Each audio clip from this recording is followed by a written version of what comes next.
कीर्तन ही क्यों कर रहे थे? हाँ, डेली कीर्तन ही क्यों कर रहे हैं?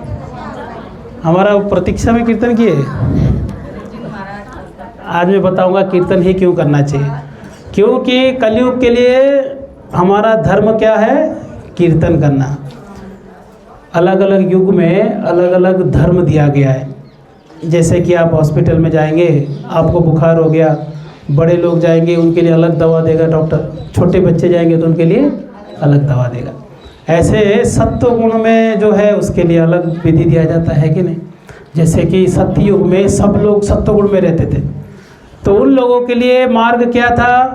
ध्यान लगाओ, है ना। कृते ध्यायतो विष्णु त्रेतायाम यजतो मखे द्वापरे परिचर्यायाम कलो तत्हरि कीर्तनात्।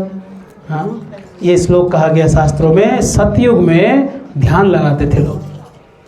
अगर आप लोग को ध्यान लगाने कह दिया जाए, सीधा बैठो सब लोग, बिल्कुल सीधा।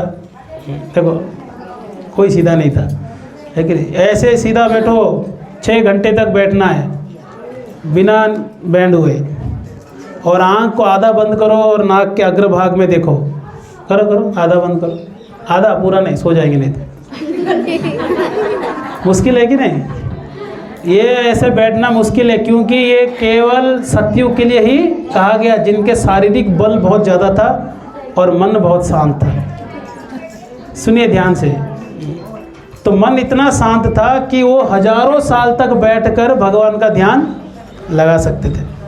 अगर कलयुग में कोई बैठ के ध्यान लगा रहा है और आंख बंद करके कुछ मंत्र नहीं जप रहा है, केवल सोच रहा है, ध्यान लगा रहा है और बोल रहा है मैं ध्यान लगा रहा हूँ, तो सोच जाओ या तो सो रहा है, हाँ, या तो कुछ सोच रहा है। बिना सोचे वो रह नहीं सकता। इसलिए कलयुग में ध्यान लगाना ये बगुले के ध्यान है। बगुला ध्यान लगाते हैं, मालूम है आपको? पानी में एक पैर ऊपर रहता है, एक पैर नीचे, बिल्कुल सावधानी से ध्यान लगाता है। तो मछलियाँ सोचते हैं कि महाराज ध्यान में है तो चरण छू के आते हैं। जैसे मछलियाँ नज़दीक आते हैं तो फट करके खा लेता। तो ये कलयुग के ध्यानी हैं, जो बिल्कुल बाहर से ऐसे दिखेंगे जैसे कि ध्यान लगा रहे हैं। उनको बाहर से कोई इच्छा नहीं, कुछ नहीं, शांत बैठे रहेंगे। जैसे ही चले आएंगे तो तुरंत पकड़ लेंगे, लाओ लाओ पैसे लाओ, माला पहनाओ, मैं सिद्ध हूँ, मैं भावों में उड़ सकता हूँ, पानी में चल सकता हूँ, मुझे प्रसिद्ध कर दो इस संसार में। तो ये इच्छाएं है कि नहीं? तो इसलिए कलयुग का ध्यान जो है बगुले का ध्यान माना जाता है। कलयुग में ध्यान लगाना मना किया गया, किसी को भी प्रयास नहीं करना चाहिए, बिल्कुल नहीं। तो कलयुग में क्या नहीं करना है? ध्यान नहीं लगाना है। त्रेता युग में क्या होता था? बड़े बड़े यज्ञ किया करते थे। आप लोग सुने होंगे, यज्ञ से ये प्रकट हो गए, यज्ञ से वो प्रकट हो गए, सुनते थे ना। यज्ञ में पूरे आहुति दे दिए, जैसे कि यज्ञ में आहुति दे दिए, सारे सांपों को आहुति दे दिए। परीक्षित महाराज की जो बेटा था, तो सारे सांपों को आहुति दे दिए। तो अभी आप जो घर में यज्ञ कुंड बनाते हैं छोटा सा, जो पंडित लोग आके पूजा करते हैं, उसमें ये आहुति देंगे, कोई जाएगा उसमें? पहले यज्ञ में लोग कूद जाते थे, तो अभी कूदेंगे तो आग बुझ जाएगा वो, है कि नहीं? तो फिर यज्ञ ये जो कर रहे हैं हम, वो उसमें कोई परफेक्शन, कोई सिद्धि नहीं है। एक तो ब्राह्मण गड़बड़ होते हैं, सब लोग नहीं, कोई कुछ लोग शुद्ध होते हैं, कुछ गड़बड़ होते हैं, पान तंबाकू खाते हैं, सही बात है कि नहीं? और मंत्र उच्चारण करते हैं, आधा ध्यान दक्षिणा में रहता है, आधा मंत्रों में रहता है, और पान का थूक गिरता होगा यज्ञ में, और क्या बोलता है उसको ही नहीं समझता है, तो हमको क्या समझेगा? कई लोग, एक बार एक गणेश पूजा में गया था, एक व्यक्ति यज्ञ कर रहा था, मैं कीर्तन के लिए गया था, और वो मंत्र बोल रहा है और तंबाकू का पैकेट खोल रहा है, क्योंकि उसको जल्दी है खाने का। तो आपको लगता है इस मंत्र से कोई भगवान प्रकट होने वाला है? चलो शुद्ध ब्राह्मण मिल जाएगा, कई शुद्ध ब्राह्मण भी है जो अच्छे जीवन जीते, उनको आपने बुला लिया। अभी ना सुनो ध्यान से, और शुद्ध ब्राह्मण आ गया पर आप शुद्ध घी नहीं लेके आ सकते, और घी बहुत चाहिए यज्ञ के लिए, और शुद्ध मंत्रोच्चारण करना पड़ेगा, और जो यजमान है उसका प्रवृत्ति मन शुद्ध होना चाहिए। इतने सारे चीज़ें शुद्ध नहीं मिलने की वजह से इस कलयुग में यज्ञ करना असंभव है। यज्ञ करना असंभव है। अगर आप करते भी है तो मन की शांति है, उसमें धुआं निकलेगा और कुछ निकलने वाला नहीं है। पहले तो यज्ञ से अग्निदेव प्रकट हो गए, खीर का कलश लेके, और दशरथ महाराज जी को दे दिए, खीर खिलाओ पत्नियों को, बच्चे होंगे। अब कौन निकलता है यज्ञ से? केवल धुआं, धुआं और धुआं, क्योंकि नकली घी और नकली ब्राह्मण से क्या निकलेगा? धुआं ही निकलेगा है कि नहीं? ये मैं नहीं कह रहा हूँ, भागवत में आता है, कह रहे हैं कि ऐसे यज्ञ आप हजारों साल तक भी कर दोगे, केवल मुंह काला हो जाएगा पर मिलेगा कुछ नहीं, क्योंकि कलयुग के लिए वो विधि नहीं दिया गया। आप घर का प्रतिष्ठा कर रहे हैं, कभी किसी का शादी हो रहा है, विशेष कार्यक्रम में यज्ञ कर सकते हैं, पर वो युग धर्म नहीं है। उस धर्म को लेकर भगवत धाम नहीं जा सकते, मुक्ति नहीं पा सकते। कभी कभार पूजा कर लिए, विशेष जैसे मंदिर का स्थापना हुआ, यज्ञ कर लिए, ठीक है कि नहीं, कि विवाह हो रहा है, यज्ञ कर लिए, किसी का कुछ फंक्शन हो रहा है, ठीक है, पर आप उसको इसके भरोसे आप मुक्ति प्राप्त नहीं कर सकते। तो ये त्रेता युग में था। द्वापर युग में बड़े बड़े मंदिर बनाकर बड़े बड़े मूर्तियों को बिठा के शुद्ध तरीके से विधिवत पूजा किया जाता था। हाँ, और विधिवत कलयुग में पूजा असंभव है। बहुत कम मंदिर में हम देखते हैं जहाँ विधिवत होता है, नहीं तो मूर्तियाँ रोने लगते हैं। जो मंदिर में मूर्ति होती है वो रोते हैं, क्योंकि उनको देखभाल करने कोई नहीं है। एक बार कपड़ा पहनाया तो फिर वो 10 दिन 15 दिन तक निकालते नहीं है, ऐसे हालत है। भोग नहीं लगाते ठीक से, और पुजारी लोग शुद्ध नहीं रहते हैं, स्नान नहीं करते हैं ठीक से, और दक्षिणा के लालच में बैठे रहते हैं। लोग चंदा डालते हैं, उसी पे ध्यान रहता है, पर मंदिर इतना गंदा रहता है। लोग आके कोई अनाज फेंक रहा है, कोई नारियल फोड़ रहा है, कोई क्या कर रहा है, गंदगी फैला रहता है, वो बैठे रहते हैं। तो आपको लगता है यहाँ भगवान बैठेंगे उस गंदगी में? कभी नहीं। भगवान पूर्ण शुद्ध है, वो शुद्ध जगह में बैठेंगे। जो साफ सुथरा, हृदय शुद्ध, शरीर शुद्ध, मन शुद्ध से पूजा करेगा, वहाँ भगवान प्रकट हो जाएंगे। तो इसलिए कलयुग में ऐसे मंदिर पूजा व्यवस्था भी सफल नहीं माना जाता। आप ऐसे पूजा कर नहीं सकते। ये तो आधे से ज़्यादा लोगों को पता भी नहीं होगा। शौच क्रिया जाके आने के बाद स्नान करना चाहिए। कई हम पुजारियों को देखे, टॉयलेट जाएंगे, नहाएंगे नहीं, आ जाएंगे फिर सीधा पूजा में गमछा पहन के। सही बात है कि नहीं? आपको लगता है भगवान मिलेंगे इससे? कभी नहीं मिलेंगे। तो कलयुग में हमारा इतना शारीरिक क्षमता भी नहीं है कि हम इतना शुद्ध रह सकें। ना हमारे पास सुविधाएं हैं, ना हमारा मन शांत है, ना हमारा शरीर इतना क्षमता है कि हम इतना शुद्ध पवित्र तरीके से जी सकते हैं। इसलिए कलयुग में भगवान जानते हैं ये सारे नालायक है, हाँ, और ये बड़े चंचल है। मंद सुमंद मतयो मंद भाग्य उपद्रता, बहुत चंचल है, मंद भाग्य है, मंद बुद्धि है, इन लोग से कोई काम होगा नहीं। तो क्या कैसे काम दो कि घर पे बैठ के भी कर सकते हैं और नियम कानून कुछ लागू ना हो। कौन सा है वो? भगवान के नामों का जप करना। भगवान के नाम जप करेंगे, इसमें कोई विधि विधान नहीं है। आपको स्नान करके ही नाम जप करना है, ये भी विधि नहीं है। आप बीमार हो, बेड में लेटे हो, तो लेटे हुए भी आप नाम जप कर सकते हो, है कि नहीं? आप बैठ के कर सकते हो, चल के कर सकते हो, सो के कर सकते हो, पर हमेशा भगवान के नाम अपने मुख में होना जरूरी है कि नहीं? ये इसलिए भगवान ने कलयुग के लिए क्या उपाय दिया? नाम संकीर्तन। कलयुग के लिए क्या है? नाम संकीर्तन। हरेर नाम हरेर नाम हरेर नाम एव केवलम कलो नास्तेव नास्तेव नास्तेव गतिरन्यथा। कलयुग में हरि नाम के अलावा कोई और रास्ता नहीं है, केवल नाम। कलयुग केवल नाम, केवल नाम से ही कलयुग में आप व्यक्ति आप उद्धार हो सकता है। इसलिए भक्तों नाम जप ही करना चाहिए। इसलिए आप लोग 1 बजे से कीर्तन कर रहे थे, ठीक कर रहे थे, है कि नहीं? तो इसलिए हरि कीर्तन में जोड़ दीजिए, क्योंकि बाकी चीज़ें हम लोग से होगा नहीं। जितना शुद्धिकरण हो सकता है उतना रहिए, अच्छे से स्नान करिए, धुले हुए कपड़े को पहनिए, भगवान का पूजा करिए जितना हो सकता है, और बैठकर भगवान के नामों का जप करिए। अगर आप नाम जप नहीं करते हैं तो दिन भर पूजा पाठ में लगें तो आपका पूजा पाठ भी बेकार हो जाएगा। आप देखिए, कोई भी प्रामाणिक मंदिर जाएंगे, कोई प्रामाणिक आचार्य संत अगर सिखाए होंगे विधि, तो पूजा करते समय भी कीर्तन चलता होगा। अगर प्रामाणिक नहीं है तो कीर्तन कोई नहीं करेगा, पुजारी पूजा करता होगा, वहाँ पर मशीन चालू करेंगे, डुब डुब डुब बजता होगा। सही है कि नहीं? हाँ, कीर्तन चलना चाहिए। जहाँ भी पूजा होता है साथ में क्या चलना चाहिए? कीर्तन। यज्ञ हो रहा है साथ में मंत्रोच्चारण चलनी चाहिए। यज्ञ में आहुति देना यानी भगवान के मुख में हम आहुति देते हैं, अग्नि भगवान के मुख है, तो फिर साथ में मंत्रोच्चारण क्यों करते हैं? क्योंकि भगवान के नाम संकीर्तन के बिना कोई भी पूजा संपूर्ण नहीं होता। ये शुक्राचार्य कहते हैं बामन देव को। जब बलि महाराज जी को दंड देने के बाद बामन देव पूछते हैं शुक्राचार्य को, आप तो गुरुजी हो, ऐसा क्या गलती आपके चेला कर दिया कि उसको अभी दंड भुगतना पड़ा? तो राक्षसों का गुरु शुक्राचार्य कहते हैं कि उसका कोई गलती नहीं है भगवान, वो तो बड़ा परम सौभाग्यशाली है कि आपका सानिध्य मिला। और हे भगवान, हम राक्षसों की गुरु है, हम भी कोई यज्ञ करते हैं, हमारा यज्ञ में जो भी कोई गलतियां हो गई हो, अंत में उसको पूर्ण करने के लिए आपके नामों का उच्चारण करते हैं। इसलिए भक्तों, हरि नाम ही सार है। जोर से बोलिए, हरे कृष्णा हरे कृष्णा कृष्णा कृष्णा हरे हरे हरे राम राम राम हरे हरे। तो भगवान नाम उच्चारण जोर जोर से करना चाहिए, उच्च स्वर में करना चाहिए। इसको संकीर्तन कहते हैं। जब सब लोग संग में कीर्तन करते हैं उसको क्या कहते हैं? संकीर्तन, है कि नहीं? और घर में बैठकर जो नाम जप करते हैं उसको क्या कहते हैं? नाम जप माला में करते हैं, है कि नहीं? जैसे कि कोई बीमार है, अगर सोचिए ज़्यादा सीरियस नहीं है तो उसको डॉक्टर क्या करता है? गोली लिख के देता है, गोली लिख के देता है, ये गोली ले लो, रोज़ एक एक खा लो सुबह शाम, है कि नहीं मुकुंद? अभिनव सुन रहे हो? हरि बोल। बच्चों सुनो ध्यान से, ध्यान से सुनो, नहीं तो यहाँ बिठा दूंगा ऊपर। अगर कोई ज़्यादा सीरियस नहीं है तो उसको गोली देंगे, बोलेंगे आप गोली खाते रहो सुबह शाम 2 टाइम। अगर वो ज़्यादा सीरियस हो गया तो डॉक्टर क्या करेगा? इंजेक्शन देगा कि नहीं? देगा कि नहीं इंजेक्शन?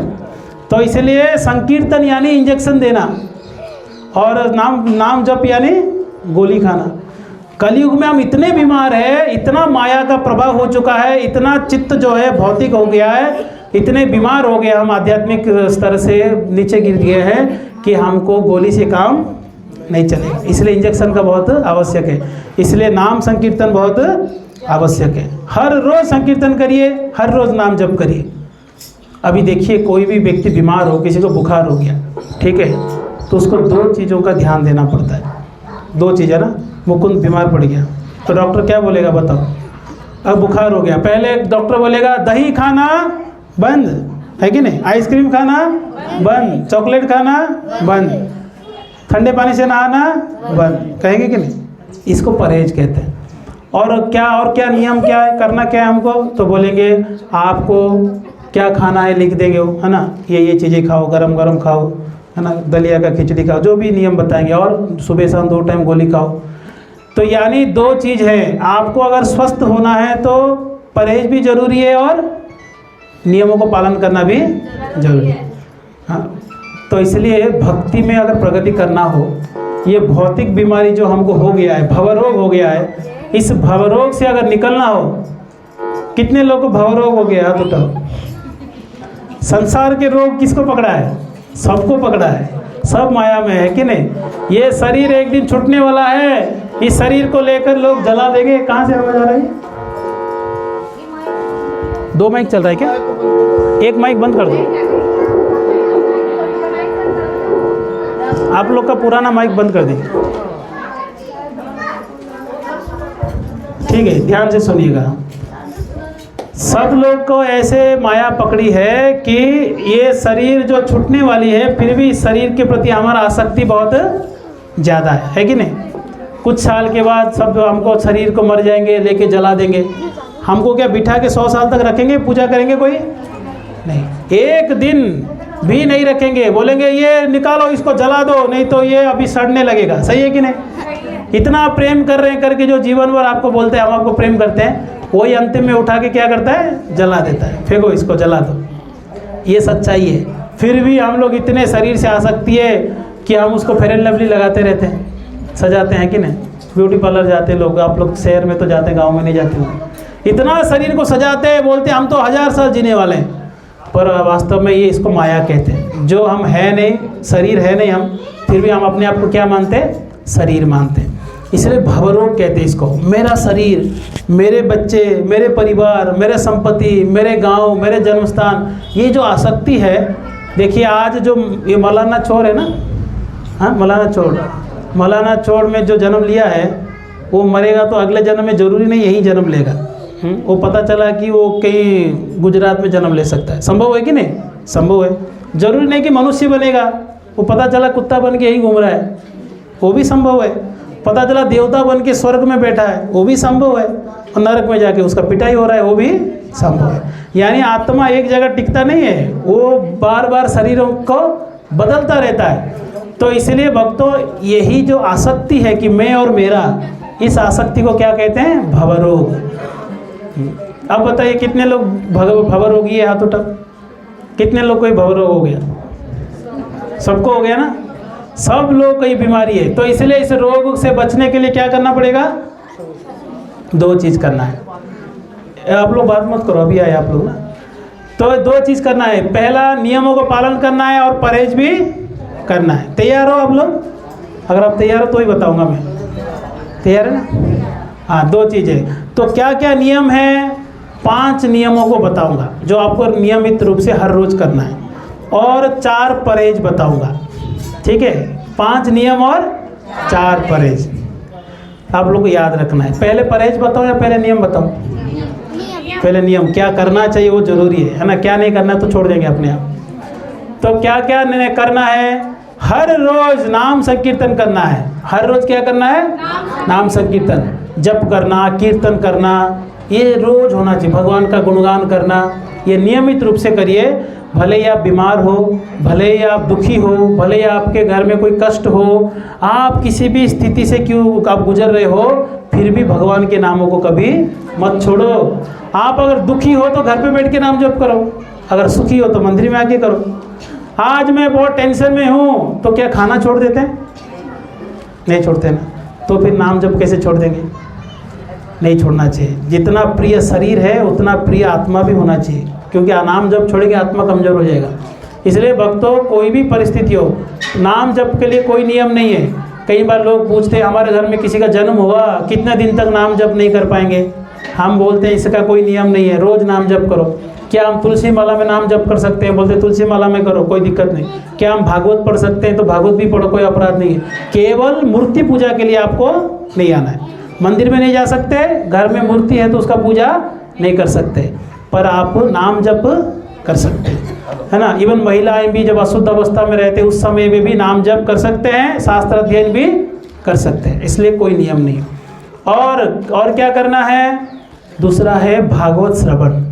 हमेशा कथा सुनना चाहिए। अगर रोज कथा नहीं होता है तो आप लोग घर में भागवत रखिए और रोज भागवत का पाठ करिए, क्योंकि भगवान ने जो उपदेश दिया, भगवान ने जो लीलाएं किए, इन चीज़ों को अगर हम ध्यान से सुनेंगे तो भगवान के प्रति प्रेम हो जाएगा। सही बात है कि नहीं? अब सोचिए आपके गांव में कोई आके झाड़ू लगा रहा है, कचरा साफ कर रहा है, तो आप देखोगे कोई कुर्ता पैजामा पहन के आया है, आप ज़्यादा सीरियसली नहीं लोगे। कोई आया होगा, नया भंगी आया होगा। अगर आपको पता चला कि भारत के राष्ट्रपति आके झाड़ू लगा रहा है तो आप भाग के नहीं जाओगे देखने के लिए? जाएंगे ना? क्यों? भाव कैसे बदल गया अचानक? क्योंकि उसके बारे में जानकारी मिल गया। वैसे ही भक्तों, भगवान कौन है हम जानते नहीं है, इसलिए मंदिरों में राधा कृष्ण देखते हैं, मंदिरों में अलग अलग मूर्ति देखते हैं, तो हमको लगता है सब एक है, क्या दिक्कत है, पूजा कर लो, आ जाओ। जिस दिन पता चलेगा ये भगवान है जिनके रोम रोम से ब्रह्मांड प्रकट होते हैं, जो सांस लेकर सारे ब्रह्मांड को पी जाते हैं, जो नरसिंह भगवान बन के खंबे से निकल जाते हैं, जो बराह बनकर वो पृथ्वी को उठाते हैं, हिरण्याक्ष को मारते हैं, जो कछुए बनकर, कश्यप अवतार बनकर मंदराचल पर्वत को अपने पीठ में लेते हैं, जो श्री कृष्ण के रूप में आकर गोवर्धन पर्वत को अपने बाएं हाथ में उठाते हैं। अब सोचिए, ऐसे भगवान के बारे में सुनेंगे तो प्रेम नहीं होगा उनसे? होगा कि नहीं? प्रेम हो जाएगा, सम्मान भी बढ़ जाएगा और प्रेम भी हो जाएगा। अब सोचो, कोई किसी के बेटी को किसी लड़के से शादी कराना है, या कोई लड़का कोई लड़की ढूंढ रहे, घर वाले किसी उस बेटे के लिए बहू ढूंढ रहे, तो वो किसी अनजान को शादी कराएंगे या उसके बारे में जानकारी लेंगे? पहले जानकारी लेंगे, है ना? ये लड़का कहाँ रहता है, क्या करता है, शराब तो नहीं पीता है, पैसा कितना कमाता है, जानकारी लेंगे ना? सारे जानकारी लेने के बाद संबंध रखते हैं। वैसे ही भक्तों, भगवान का भक्ति करने से पहले भगवान के बारे में जानकारी लेना बहुत आवश्यक है। बिना जानकारी का भक्ति करोगे आपको पता ही नहीं चलेगा किसका भक्ति कर रहे हैं। हाँ, तो इसलिए हमको हमेशा भागवत सुनना है और भागवत पढ़ना है। हो गया? 2 हो गया ना? पहला क्या है? नाम संकीर्तन। दूसरा भागवत श्रवण।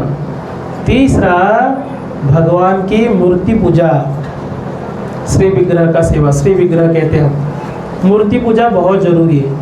अगर कोई कहेगा, और मुकुंद सुन रहे हो, कोई कहेगा भगवान तो सब जगह है, मंदिर का क्या जरूरत है, कहते हैं ना कई लोग। और हम कहेंगे कि मंदिर, भगवान तो सब जगह है, पर आपको भगवान को दूध पिलाना हो, कुछ गिलास में भोग लगाना, तुलसी डाल के हम रखते हैं ना, तो आपको दूध पिलाना है और आप मूर्ति को मानोगे नहीं, तो क्या दूध फेंकोगे चारे और जहाँ वो पी लो करके, कि एक जगह रखोगे कहीं जाके?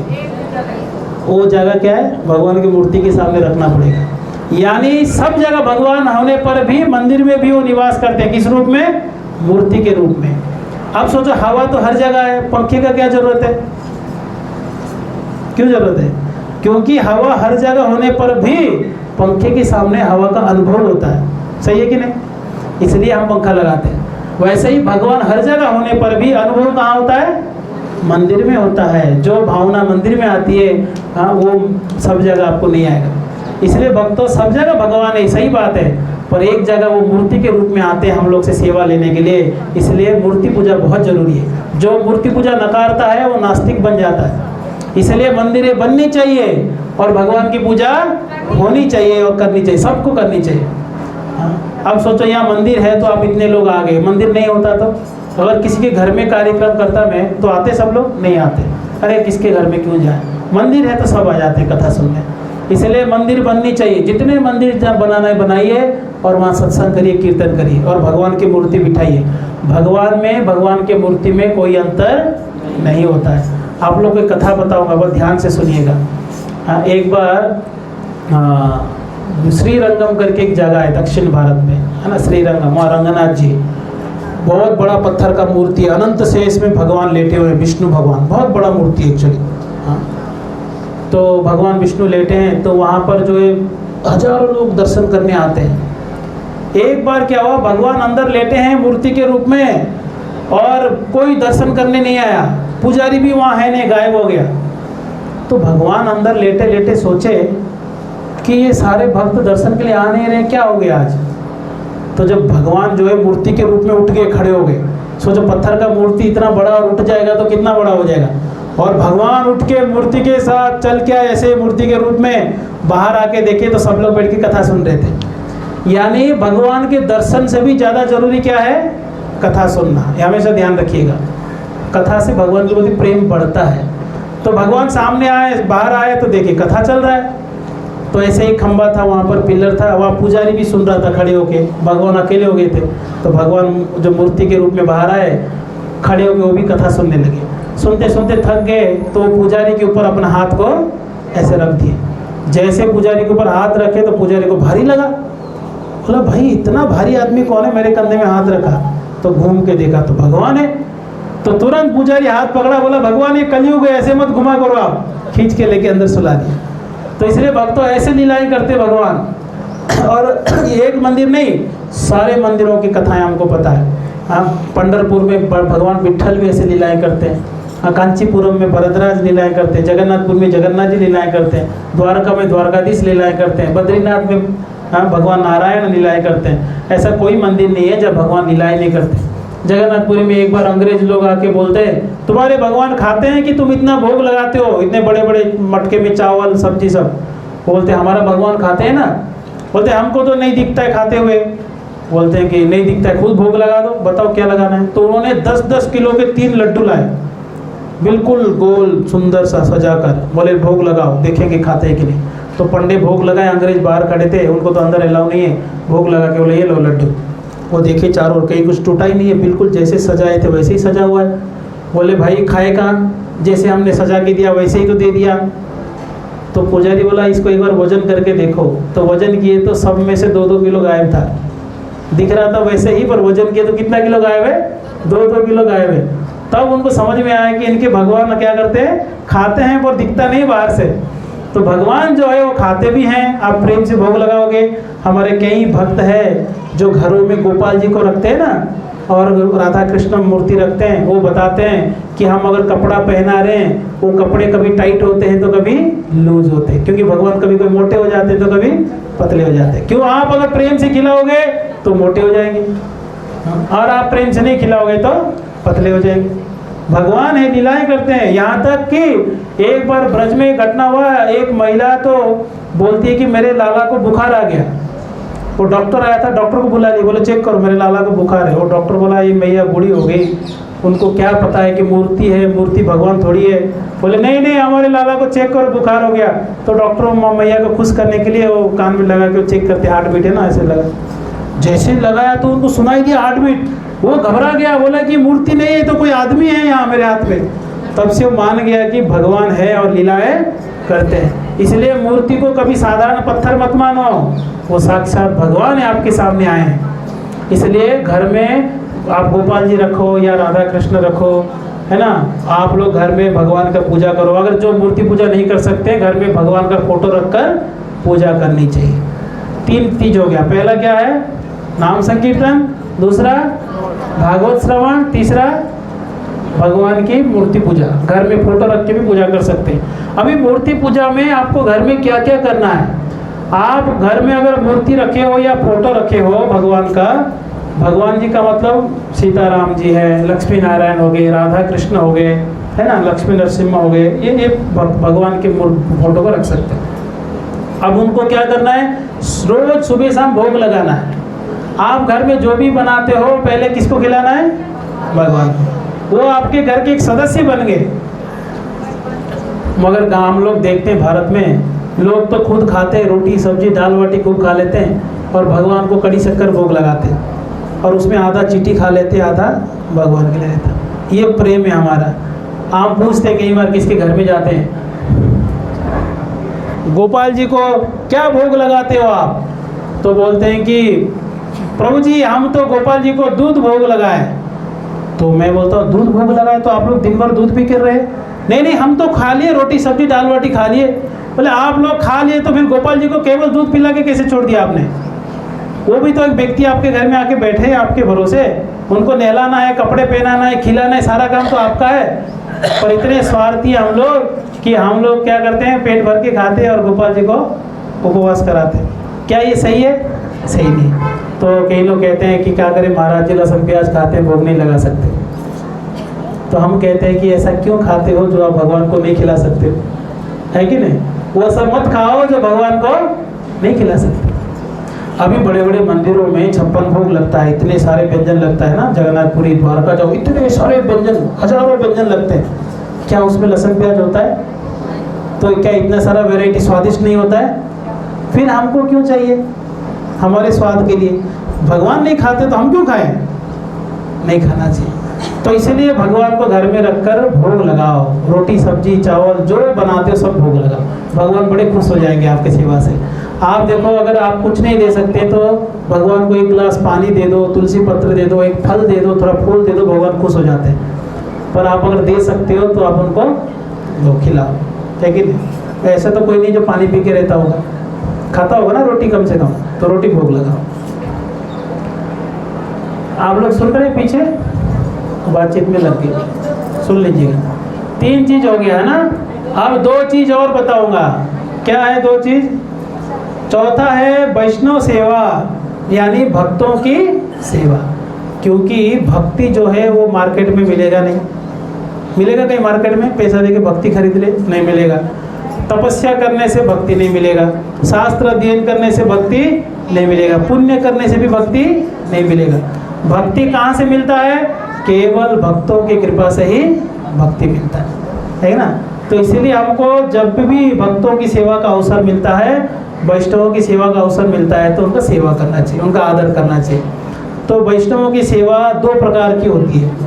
क्या है 2 प्रकार की? एक सेवा है कि वपु सेवा, शरीर की सेवा, जैसे कि अच्छा आसन में बिठाना, चरण धो लेना, अच्छा व्यंजन बनाकर खिलाना, प्रसाद, ये वपु सेवा, शरीर का आप सेवा कर रहे हैं। कोई वस्त्र दे देता है।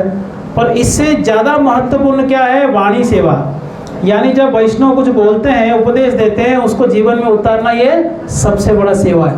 क्योंकि वपु सेवा हमेशा मिलेगा नहीं, आपके साथ वैष्णव हमेशा नहीं रह सकते। पर आपके कौन सा सेवा करना चाहिए? वाणी सेवा। वो कुछ बोलते हैं तो उसको जीवन में उतारना, ये सबसे बड़ी सेवा है। और ये वैष्णव सेवा हो गया, ठीक है। और 5वां क्या है? कहते हैं कि धाम में रहना चाहिए। वृंदावन, जगन्नाथपुरी इत्यादि धाम में हमको निवास करना चाहिए। धाम में तो परमानेंट नहीं रह सकते घर गृहस्थी छोड़ के, तो कम से कम साल में जब भी समय मिले 3-4 दिन के लिए धाम में हमको जाना चाहिए। आप लोग के पास में वृंदावन है, गोवर्धन है कि नहीं? आप लोग जाते होंगे। गिरिराज जी, जब भी समय मिले गिरिराज जी परिक्रमा करिए, वृंदावन परिक्रमा करिए, ठाकुर जी का दर्शन करिए, बार बार धाम में जाइए। तो धाम में रहने की लाभ आपको मिलेगा, क्योंकि भगवान ने जहाँ लीलाएं किए उस धाम से हमारा प्रेम हो जाएगा, तो भगवान प्रसन्न हो जाएंगे। शास्त्रों में और एक बात कहा गया है कि घर को भी धाम बना सकते हैं। जिस घर में ठाकुर जी का सेवा होता है, जिस घर में भागवत पढ़ते हैं लोग, जिस घर में लोग नाम संकीर्तन करते हैं, जिसके घर में तुलसी महारानी की सेवा होती है। कितने लोग तुलसी महारानी रखे घर पे? सब रखे हैं ना। वो घर वैकुंठ बन जाता है। क्या बन जाता है? वो वैकुंठ बन जाता है। तो इसलिए घर को वृंदावन बनाओ, वैकुंठ बनाओ और वहाँ रहो। घर में पाप कर्म मत करो। पाप करोगे तो क्लेश आएगा, दुख, चिंता, क्लेश आएगा। अगर आप भगवान का पूजा करो, तुलसी महारानी पूजा करो, सारे पाप कर्मों को छोड़ दो, तो घर वैकुंठ बन जाएगा। रहते जीते जी मुक्त हो जाएंगे, आपको कोई चिंता ही नहीं रहेगा। उसको गलत आदमी मानता है। हाँ, ये सही आदमी होता है तो उसको गलत मानता है। हाँ, तो इसलिए ये 5 चीज बताया। किसको याद हो गया? ये 5 चीज बताइए। याद हो गया? बताइए क्या है 5? माइक है इनको देने के लिए?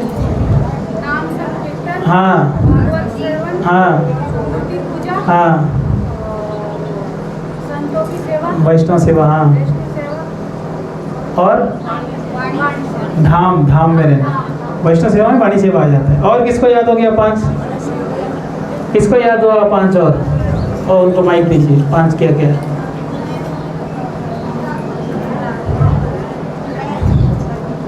बताइए क्या है 5? वहाँ भी रिकॉर्डिंग कर 5 बताइए। 5 क्या है बताइए? जिनको याद है वो बताइए। माइक लेते ही डर गए लगता।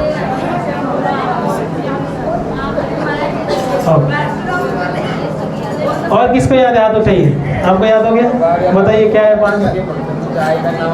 हाँ, नाम संकीर्तन, भागवत जी, और हाँ हाँ, बहुत धाम में रहना। आपको याद हो गया ना? ठीक है। ये 5 चीज आपको ध्यान रखना है। पहला क्या है? नाम संकीर्तन। दूसरा भागवत श्रवण। तीसरा मूर्ति पूजा। चौथा वैष्णव की सेवा। 5वां धाम में रहना या धाम की सेवा। ठीक है, ये 5 आपको करना है। अच्छा ये बताओ, ये 5 में खर्चा कितना होगा? काय भी ना है। ये बात है, सस्ता, सुंदर और टिकाऊ, है कि नहीं? कोई खर्चा नहीं। माला लेके जाओ, घर में बैठ के माला करो, जो खाते हो उसको पहले खिलाओ भगवान को, और भक्त लोग जो उपदेश दिए उसको जीवन में उतारो, और जब भी समय मिला धाम में जाओ। आपको सबसे सस्ता वाला उपाय दिया, लेकिन ऐसा नहीं बोल रहे हैं लाओ 1 लाख रुपए लाओ, आपको अंगूठी दूंगा मैं, मोती पहनाऊंगा। ये हम लोग ये चीटिंग नहीं करते, क्योंकि कलयुग में ये सारी चीजें काम नहीं करते। एक ही है भगवान के नाम और भक्ति। भक्त बनो और भक्ति करो। ये 5 चीज सस्ता भी है और सबके लिए सरल है। ये बच्चे भी कर सकते हैं, बूढ़े भी कर सकते हैं, महिलाएं कर सकते हैं और पुरुष भी कर सकते हैं। सबके लिए लागू है कि नहीं? सब लोग कर सकते हैं, बड़े आसानी से कर सकते हैं। अभी परहेज बताओ, परहेज बताओ कि डर लग रहा है परहेज सुनते ही? ओके, परहेज बताता हूँ। परहेज है 4 परहेज, छोड़ कम से कम करिए। बहुत सारे परहेज है, पर सारा चीजें मैं अगली बार आऊँगा तो बताऊँगा। 4 परहेज बहुत जरूरी है। पहला है कि व्यक्ति जो राजस्थान में नहीं करते लोग, मांसाहार नहीं करना। मांसाहार यानी जीवों को हत्या करके लोग मछली खाते हैं, अंडे खाते हैं, या तो मुर्गी वगैरह काट के जीव हत्या करके जो मांस खाते हैं, मांसाहार नहीं करना चाहिए। उस मांसाहार में 2 चीज और आते हैं, लहसुन और प्याज। इसलिए लहसुन प्याज भी हमको नहीं खाना। शास्त्रों में कहा गया है, जो आज के दिन लहसुन प्याज खाता है 27 दिन के अंदर अगर मर गया तो नरक में जाएगा। उसका दुष्परिणाम इतने दिन तक रहता है। वो तामसिक होता है। उसमें हो सकता है कुछ औषधि गुण हो, पर उसमें तामसिक होने के वजह से भक्ति में मन कभी नहीं लगेगा।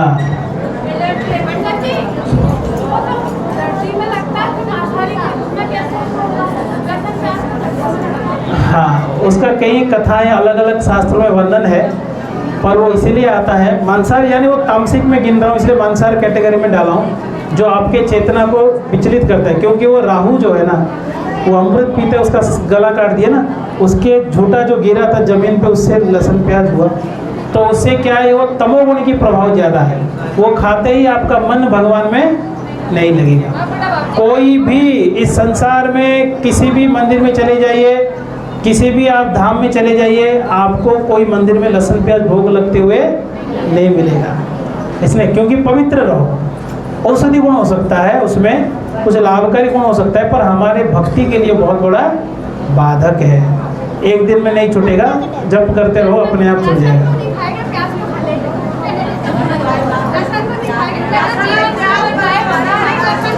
मतलब माता जी ये कह रहे हैं, ये पूरे एक ग्लास जहर नहीं पिएंगे, एक बूंद लेंगे बस। है कि नहीं? ठीक है। एक नियम हुआ, क्या है? मांसाहार नहीं करना। दूसरा है जुआ नहीं खेलना। जुआ ना, पत्ते खेलते हैं और भी जो जुआ सट्टा लगाते हैं, जहाँ लोग बेटिंग वगैरह कहते हैं ना, सट्टा लगाना, ये जुआ खेलने से आप अधर्मी बन जाते हैं। तो इसलिए जुआ खेलने से भगवत भक्ति नहीं हो सकता। तीसरा क्या है? तीसरा है कि आपको नशा नहीं करना। नशा में क्या क्या आता है? क्या आता है गोविंद नशा में? बताओ। गुटखा और, अरे वो माइक तो भाई ये डिटेल में बोल रहा है।